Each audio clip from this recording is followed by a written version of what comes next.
It's not about the, the quantity, it's the quality.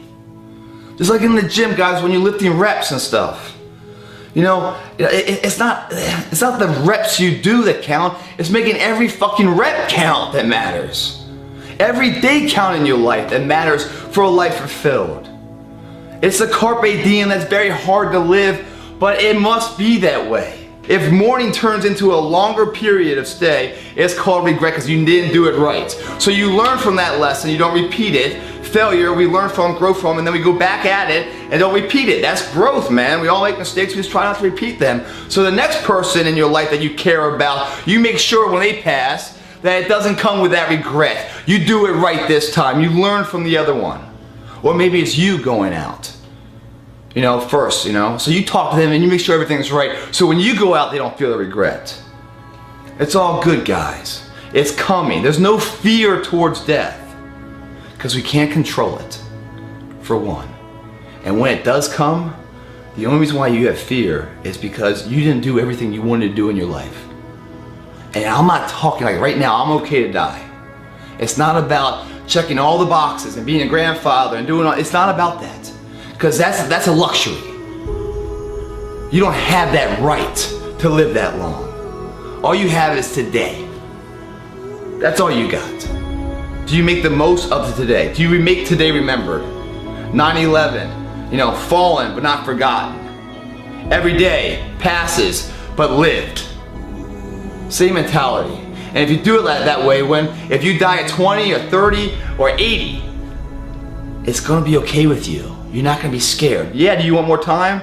With Quest? Sure, I want more time. Do I want time in my life? Do more things? Sure. I love to experience more of this beautiful blessing we have called life. But if I'm not able to move forward anymore, I'm sure as shit not saying, fuck man, I didn't do enough in my time I did have. Hell fucking no. I'm cool with it. So it's a celebration. There's an aftermath, an afterlife. And if you're not spiritual and you're an atheist or you don't believe in anything else, get over your fucking demons. Get over your ego. Believe there is an afterlife. Just for the ability to have accountability of today. In recap, guys, death gives you an eye-opening perspective of what matters. It gives you accountability and it gives you responsibility. The responsibility comes with people far better than you, that have died far younger than you, to give you this opportunity, immortality, to make changes and make moves. We are born free. We live at the cost of many others before us. That freedom we have. You cannot take it in vain. There's a responsibility to live your life, because the ones before you, I believe, embrace those highs of life they were never able to live. They were robbed early of it. They embrace them through you. You have a responsibility. It's not about you anymore. It's about a bigger picture. So get that through your head.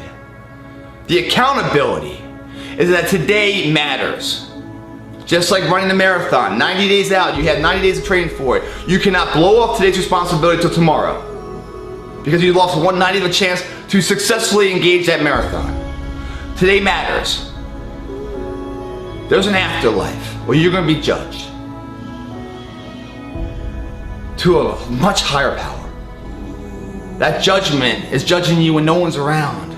It's keeping you honest in your day when no one's looking at you. It's making sure you do everything right. There's accountability to make sure you're ready for that. It's going to college and it's passing all your tests, so the accountability of graduation is successful and you get your degree and then move into the work market. Your life is the same way every single day. You're building your resume and doing everything right, so at the end there's a celebration of the afterlife. Gotta believe in that though. Even if you're not spiritual, believe in it. Because it makes today accountable all of a sudden. It makes it valuable. Otherwise, what's the fucking point? The other is the perspective of death. We've all seen the near-death experiences of people and how it changes them. Mine might be up today, I don't know. I'm cool with it though. Because up until now, I've done everything I wanted to do. There's some things I wish I could have done better. I don't regret them. Why don't I regret them? Because I showed up. I went for it. Maybe if I failed, I learned from that failure, which in turn has made me stronger now years later. It wasn't for those failures, I wouldn't be who I am now. I look back on my life and I, am so grateful for the successes, but blessed by the failures. Because the failures are really what created the strength for the success to actually come to fruition. Be excited about life. Stop being so scared about death. To win the game is also the difference with living and dying. It's that big. Washing the car and grabbing the buckets and stuff is that big of a deal. Because it says who you are. It says what you value. At those competitions, at the very end state, what really wins it isn't the potential of the person. It's the perseverance, the heartbeat of a person. That heart doesn't stop. The heart doesn't go 9 to 5 and then shut down. It's always beating. Just like a true champion doesn't just exist in the arena, but exists everywhere else too. Those moments and inches that are won at the final hour that make or break a win or a loss aren't discovered there. They're discovered through thousands of hours in the training lab. When no one's watching, do you get up and run at 5 in the morning when it's pouring down rain? Do you look someone in the eye and shake their hand? Or do you look down and give them a dead fish for a hand? They're all the same. There's a person of principle, a person of character that values who the fuck they are. And everything they do accordingly.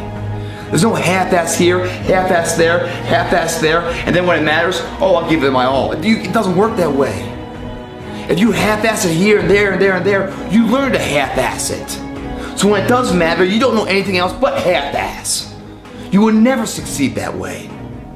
That kid going back and picking up the trash shows that he believes in himself. His name means something. He dropped it, he's responsible for it, and he's gonna do the right thing and throw it away. That same philosophy he will have on the slopes.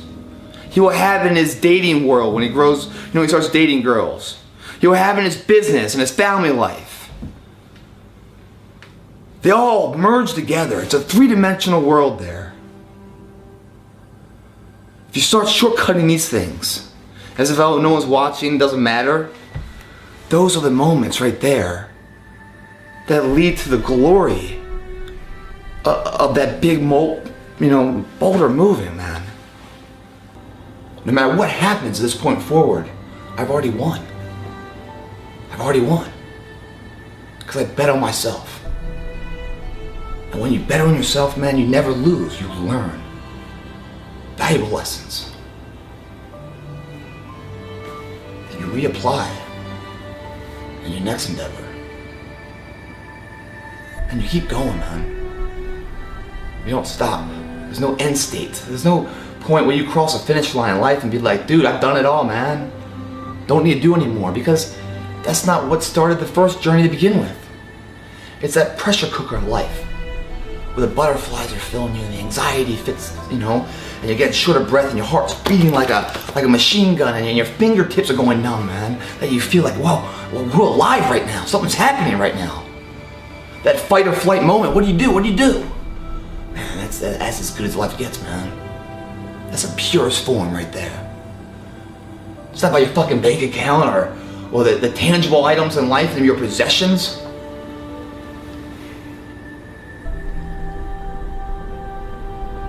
You can't rest on that stuff, guys. If you do, well, I hope it's all you ever want, because you won't get anything else. Some people fall, some people trip. Everyone hits the ground at one point. The question is, who gets back up? Failure is part of success. Bruce Lee says, someone achieves a title and everyone tries to chase that title. They never get that. They never get the title. And why? Because they're chasing the title.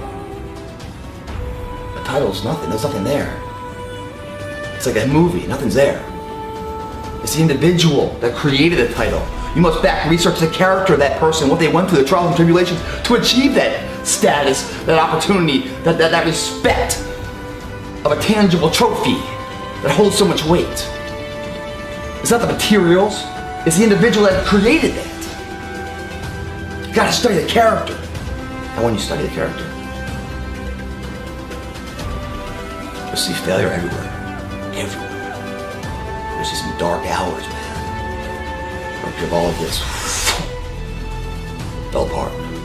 Why didn't it? The belief of the individual, true as with where he's going, kept his eyes focused on the horizon. He didn't get carried away with all the ups and downs and the bullshit battles of the daily life. It's a pursuit of progress that equates to happiness. Always in motion, pushing towards some endeavor, whether you get there or not, fucking who cares?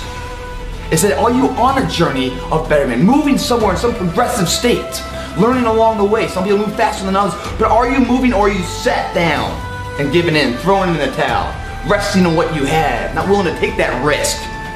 The winnable fight, you can't gamble that. That's the real disease, man, in gambling. It's when you know you can do it, but you're too fucking scared to fail. The thing is, everyone that's done it and achieved it have failed a million times over before they finally got it.